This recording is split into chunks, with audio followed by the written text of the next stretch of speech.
Good evening दोस्तों, स्वागत है हमारे यूट्यूब चैनल राजस्थान जी क्या है इसके ऊपर। और आज अपन वापस से चर्चा करने वाले हैं संसाधन एवं विकास के ऊपर, यानी कक्षा 10 की जो सामाजिक विज्ञान है उसमें अपना पहला चैप्टर था संसाधन एवं विकास। और कल अपन ने पढ़ा था संसाधन का अर्थ, और आज अपन पढ़ेंगे संसाधनों के रूप। देखो, एक तो होता है प्राकृतिक, एक तो कौन सा होता है प्राकृतिक संसाधन, और दूसरा है मानवीय संसाधन। मानवीय संसाधन, ये दो रूप होते हैं। अब प्राकृतिक संसाधन भी अलग अलग प्रकार से होते हैं। ये भी कितने प्रकार के होते हैं प्राकृतिक संसाधन भी? ये भी दो प्रकार के होते हैं। कितने प्रकार के होते हैं?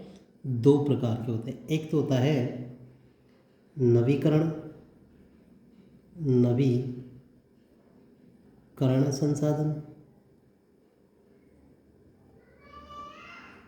और दूसरा होता है अनवीकरण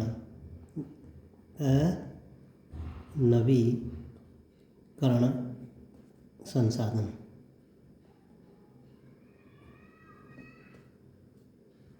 एक तो हो गया आपका नवीकरण संसाधन और एक होता है अनवीकरण संसाधन। ऐसे ही मानवीय संसाधन, ये भी दो प्रकार के होते हैं। एक तो होता है संरचनाएं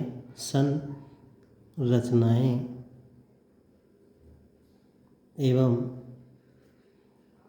संस्थाएं, और दूसरा होता है आपका मात्रा एवं गुणवत्ता के आधार पर संसाधन। तो देखो, सबसे पहले तो प्राकृतिक संसाधन किसे कहते हैं, ये आपको पहले मैंने बता ही दिया है कि जो संसाधन हमें सीधा प्रकृति से प्राप्त होता है वो तो क्या कहलाते हैं? प्राकृतिक संसाधन कहलाते हैं। और मानवीय संसाधन आप जानते हो ही, जो मानव द्वारा निर्मित किए जाते हैं वो संसाधन क्या कहलाते हैं? मानव संसाधन कहलाते हैं। अब देखो, सबसे पहले तो अपन को इसको समझ लेते हैं। प्राकृतिक संसाधनों के प्रकारों में नवीकरण संसाधन, कौन सा संसाधन? नवीकरण संसाधन। नवीकरण जो संसाधन है किसे कहेंगे अपन? वे संसाधन, क्या देखो, वे संसाधन जिनको हम एक बार उपयोग करने के बाद में पुनः उपयोग कर सकते हैं वो नवीकरण संसाधन कहलाते हैं। ठीक है। अब नवीकरण संसाधन भी कितने प्रकार के होते हैं? ये दो प्रकार के होते हैं। कितने प्रकार के होते हैं नवीकरण? देखो, नवीकरण भी दो प्रकार के होते हैं। एक तो होता है आपका सतत अथवा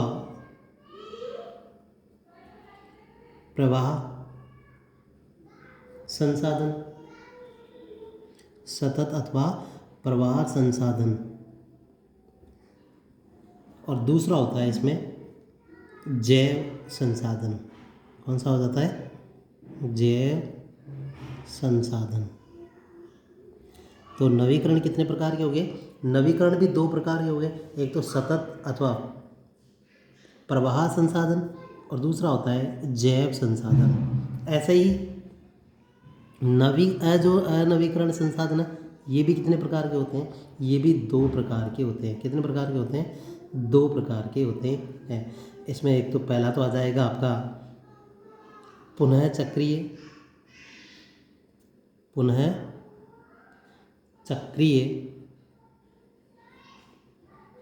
संसाधन, और दूसरा आ जाएगा आपका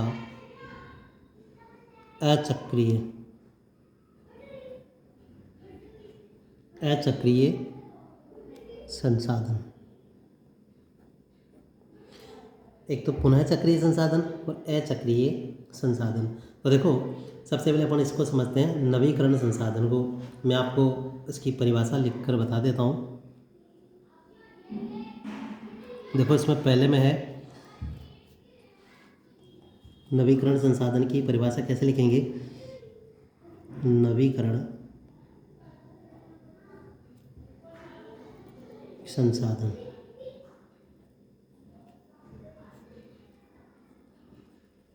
कैसे लिखेंगे इसको? कहेंगे अपन वे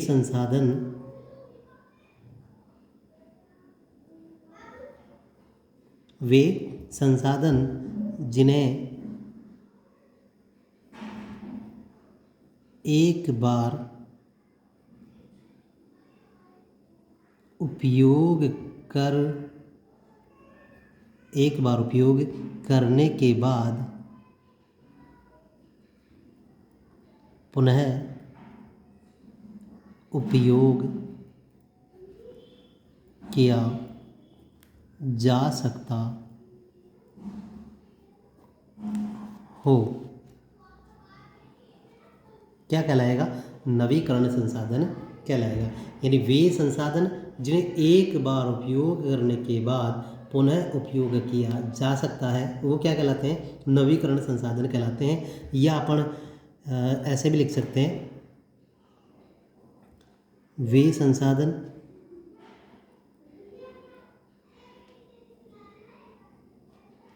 जिन्हें भौतिक एवं रासायनिक प्रक्रिया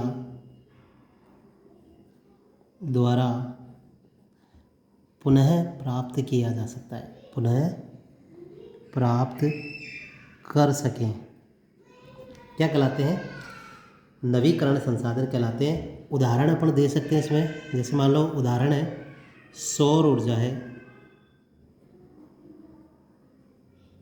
ये कभी भी ख़त्म नहीं होती। जब तक सूरज रहता है, जब तक हमें सौर ऊर्जा प्राप्त होती रहती है। इन्हें हम कभी भी प्राप्त कर सकते हैं, कितना ही उपयोग करें, लेकिन ये कभी भी ख़त्म नहीं होगी। इसलिए इसको क्या कहते हैं? नवीकरण संसाधन कहते हैं। पवन ऊर्जा है, कभी हवा भी बंद नहीं होती, यानी पवन से भी हम क्या करते हैं? विद्युत उत्पन्न करते हैं। तो ये भी कैसी संसाधन है? नवीकरण संसाधन है। तो पवन ऊर्जा। तो ठीक है, ये हो गया अपना नवीकरण। अब नवीकरण भी कितने प्रकार के होते हैं? 2 प्रकार के नवीकरण। एक तो होता है सतत अथवा प्रवाह संसाधन। सतत अथवा का मतलब होता है, सतत का मतलब होता है लगातार, यानी लगातार। प्रवाह का मतलब होता है बहना, यानी जो लगातार बहता रहता है। जैसे मान लो पवन है, जल है, यानी पवन ऊर्जा, पवन और जल जो है हमें लगातार प्राप्त होते रहते हैं। ये कभी वायु भी बंद नहीं होती है, यानी हवा भी बंद नहीं होती है। तो जल भी क्या होता है? एक नवीकरण संसाधन है। ये नदियों के अंदर बहता रहता है, समुद्रों में जाता है, समुद्रों में वाष्पीकरण होता है और वापस बादल बनकर बारिश के रूप में हमारे पास आ जाता है। इसलिए कौन सा संसाधन हो गया? एक नवीकरण संसाधन होता है जल संसाधन। ऐसे ही दूसरा होता है जैव संसाधन। जैव संसाधन भी 2 प्रकार का होता है। देखो जैव संसाधन है, ये भी 2 प्रकार के हो गए मानो। एक तो होता है प्राकृतिक और दूसरा होता है वन्य जीव। इसमें प्रकृति, पेड़ पौधे, वनस्पति आ जाती है। इसमें जीव जंतु सब प्राणी है, वो सभी इसमें आ जाते हैं। ऐसे ही अब समझेंगे अनवीकरण संसाधन। अब अनवीकरण संसाधन किसे कहेंगे अपन? नवीकरण का अर्थ तो अपन समझ गए कि जिन्हें हम एक बार उपयोग कर लेते हैं, उसके बाद में दोबारा इसका उपयोग नहीं किया जा सकता है, या अपन कहें भौतिक एवं रासायनिक प्रक्रिया द्वारा पुनः प्राप्त नहीं किया जा सकता है। वो क्या कहलाते हैं? पुनः प्राप्त कर सकते हैं, उन्हें कहते हैं अपन नवीकरण संसाधन कहते हैं। तो एक तो हो गया सौर ऊर्जा, एक होता है पवन ऊर्जा। ऐसे ही अनवीकरण संसाधन किसे कहेंगे? देखो अनवीकरण संसाधन,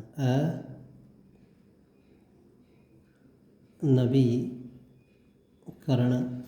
संसाधन कितने प्रकार के होते हैं?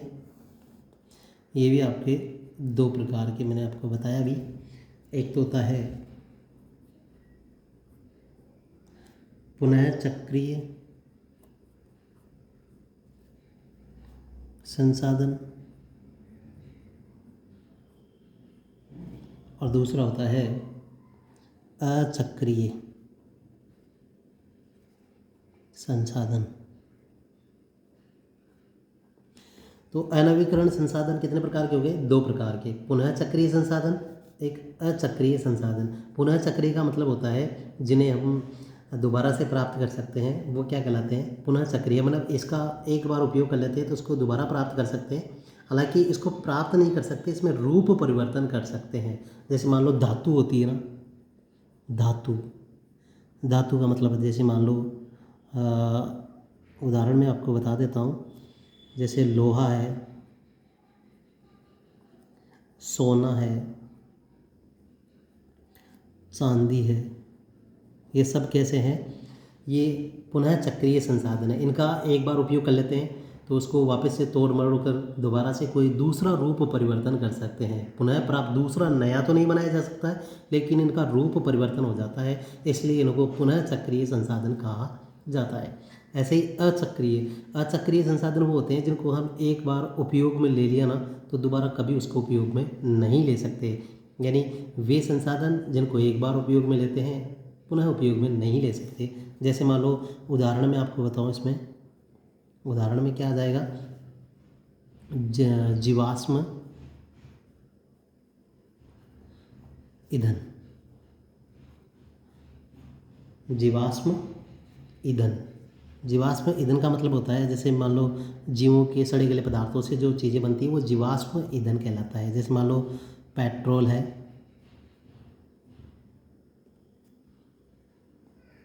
डीजल है, कोयला है, ये सभी कैसे संसाधन हैं? ये सभी जीवाश्म संसाधन कहलाते हैं। हम पेट्रोल, डीजल, कोयला का एक बार उपयोग कर लेते हैं तो इसको दोबारा उपयोग में नहीं ले सकते हैं, ये वापस से नहीं बनते हैं। तो परिभाषा अपन कैसे लिखेंगे? ये दोनों तो समझ में आ गए होंगे, पुनः चक्रीय और अचक्रीय। अनवीकरण संसाधन की परिभाषा मैं यहाँ लिख देता हूँ। अनवीकरण संसाधन,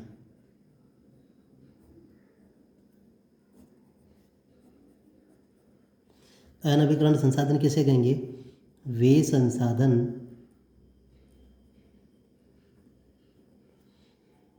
जिनको एक बार उपयोग करने के बाद पुनः उपयोग में नहीं लाया जा सकता, नहीं लाया जा सकता है, क्या कहलाते हैं? अनवीकरण संसाधन कहलाते हैं। यानी वे संसाधन जिनका एक बार उपयोग करने के बाद में पुनः उपयोग नहीं किया जा सकता या पुनः उपयोग में नहीं लाया जा सकता है, वो अनवीकरण संसाधन कहलाते हैं। मैंने उदाहरण बता ही दिया आपको। उदाहरण में आप लिख सकते हो जीवाश्म ईंधन, या ऐसे नहीं लिखो तो कोयला, कोयला लिख सकते हो, पहले कोई ज़रूरी नहीं है। कोयला है, पेट्रोल है, डीजल है, ये सभी कैसे संसाधन है? ये जीवाश्म संसाधन है।